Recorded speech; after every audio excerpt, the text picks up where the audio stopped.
Саламатсыздар балалар, менің атым Ғабит Мамаевич. Бүгін біз жасанды интеллекті қай салаларда қолданылады деген тақырыпты қарастырамыз. Соңғы уақытта жасанды интеллект қарқынды дамып келеді деп өткен тақырыпта да мен айтқан болатын. Және көптеген өмірдегі салаларда қолданылып жүр. Мысалға, бірінші ол білім беру саласын айтсақ та, білім беру саласында автоматты түрде тест құра алады және аударма жасай алады и жеке оқу жоспарын дайындай алады да. Және бізде қазір мына Қазақстанда тест центр орталықтары бар. Ол не істей алады? Егер сіздер тест тапсырып көрген болсаңыздар, сіз сол орталықтарға барып көрген болсаңыздар, әр компьютердің жанында 5-6 видеокамера ілініп тұр, видео бақылау. Ол не істейді? Ол біздің әрбір іс-қимылымызды, әрбір дауысымызды естиді да, то есть ести алады. Және егер біз артық сөйлесек, артық іс-қимыл жасасақ, ол бізді сол тесттен шығарып жібереді. Және мындай термин бар, прокторинг деген термин бар. Ол полностью компьютердің жұмыс істеп отқан ауласын тексере алады, то есть қадағалап отырады. Мысалға, біз сол жұмыс істеп отқан ашылып тұрған не бар ғой, приложение дейді ғой, бірнеше приложение. Сол ашылып тұрғаннан мысалға басқа интернетке или бірдеңеге кірсек, жаңағы Google-мен или Яндекспен приложениесіне кіріп кетсек, прокторинг не істейді? Прокторинг сразу бізді блокировать етіп, блокқа қояды да, бізді сол жерден сразу шығарып жіберуі мүмкін. Және бізде медицина саласында да қолданып келе жатыр деп естім. Бірақ пока Қазақстанда ондай мен әлі көрмедім. Мүмкін бар да шығар, бірақ Европада уже бар дейді. Өзі автоматически диагностика жасайды және автоматты түрде адамның қай жері ауырып тұрғанын анықтап, соған әртүрлі дәрі-дәрмектер дайындап беруге список жасап бере алады. Тағы басқа бізде егін алқаптарында қолданылады дейді, және нелерде заводтар бар ғой, әртүрлі техникалар шығаратын сол заводтарда, промышленный отрасль дейді, орысша айтқанда, сол жерлерде қолданылады. Тағы жол ережелерінде тоже қолданылады. Мысалға, жаңағы егін алқаптарында мен естуім бойынша, бірақ Қазақстанда пока жоқ шығар, шетелдерде уже дрон арқылы бақылай алады екен.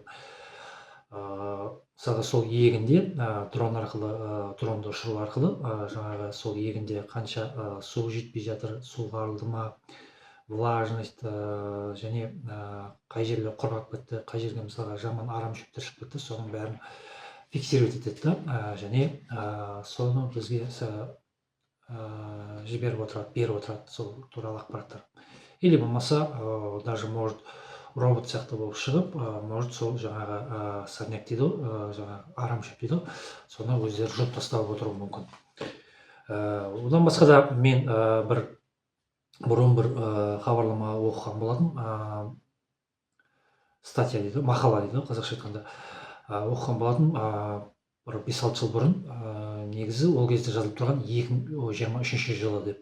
2023 жылы Кореяда LG заводында, қазір мен оны қараңызшы, сол бұрын оқым, негізі сол LG заводында бәрін искусственный интеллект арқылы, жасанды интеллект арқылы басқарғысы келеді.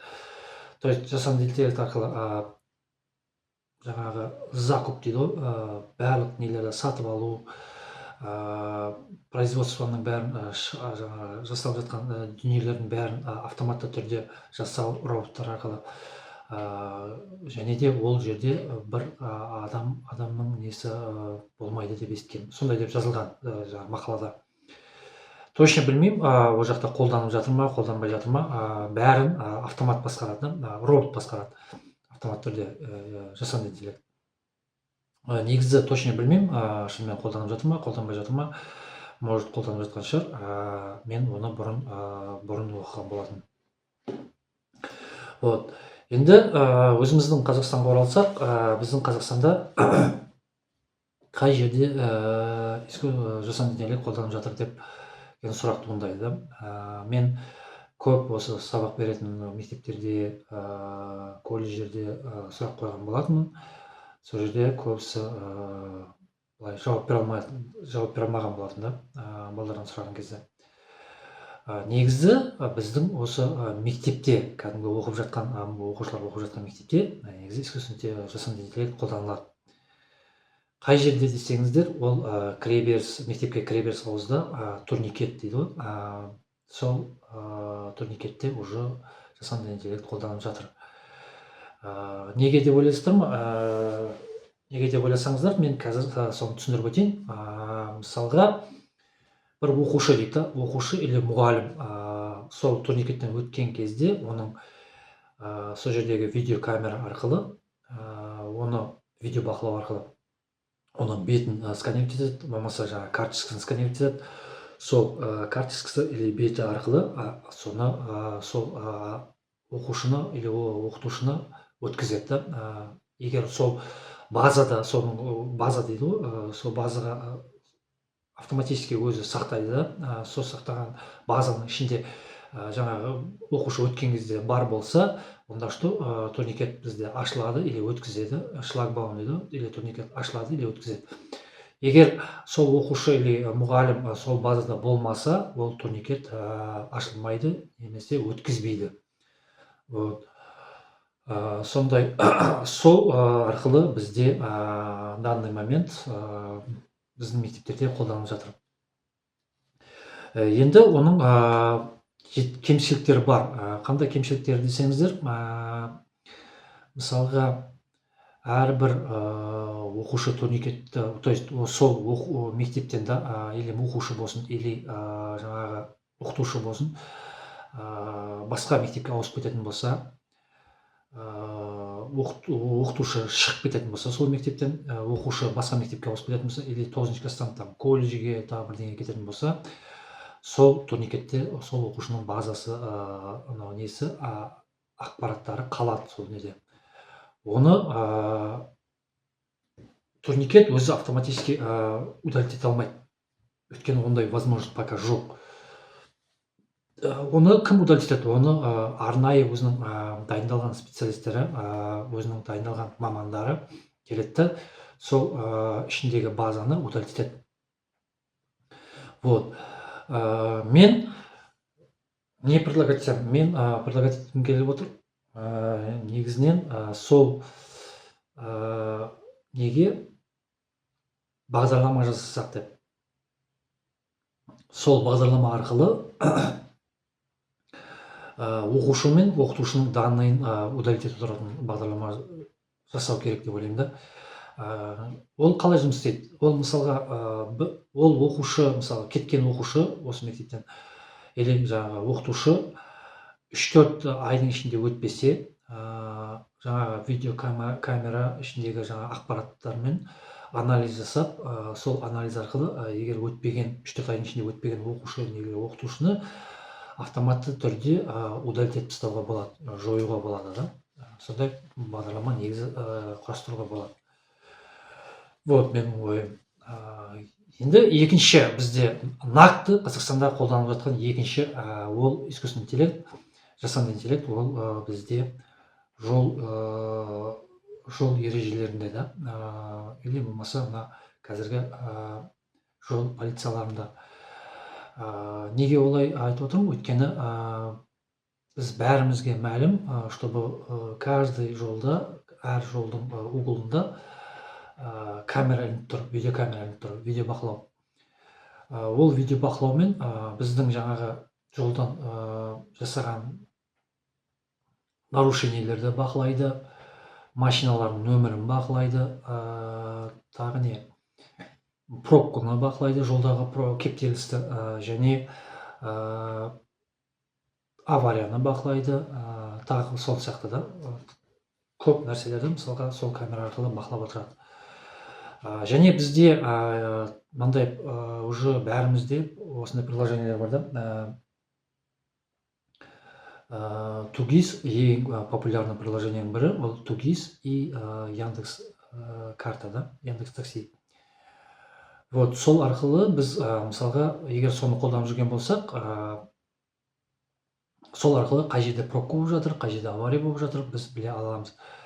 Өйткені жаңағы жолдағы құрылған камералар сол қаншама машина тоқтап тұрған анализ жасап, соны бізге сол нені жолақты бізге қызыл линиямен көрсетеді.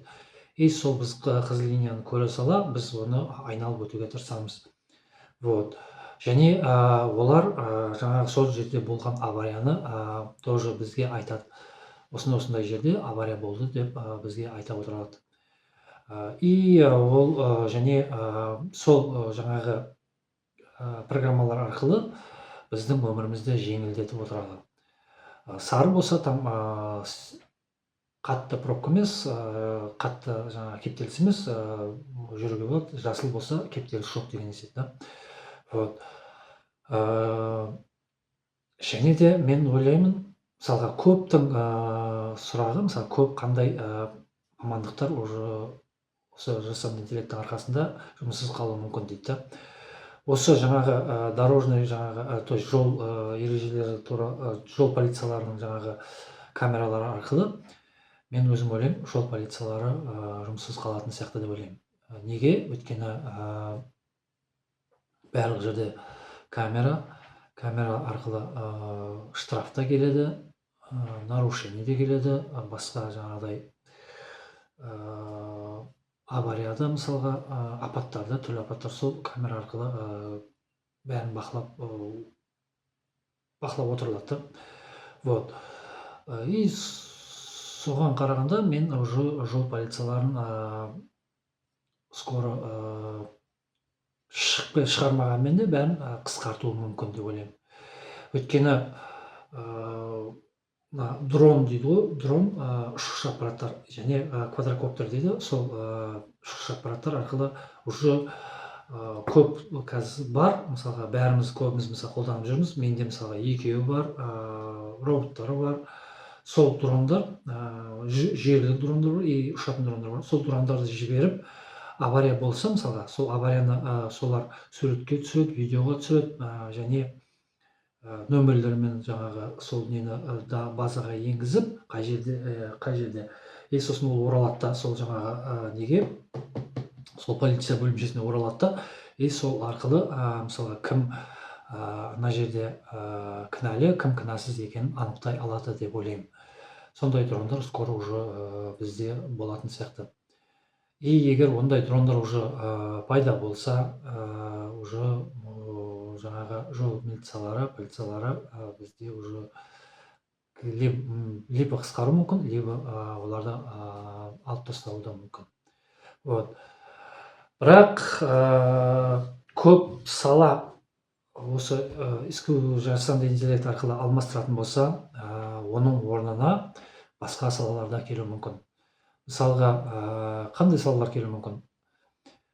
Жасанды интеллектті анализ жасап отыратын сала, және кімдер?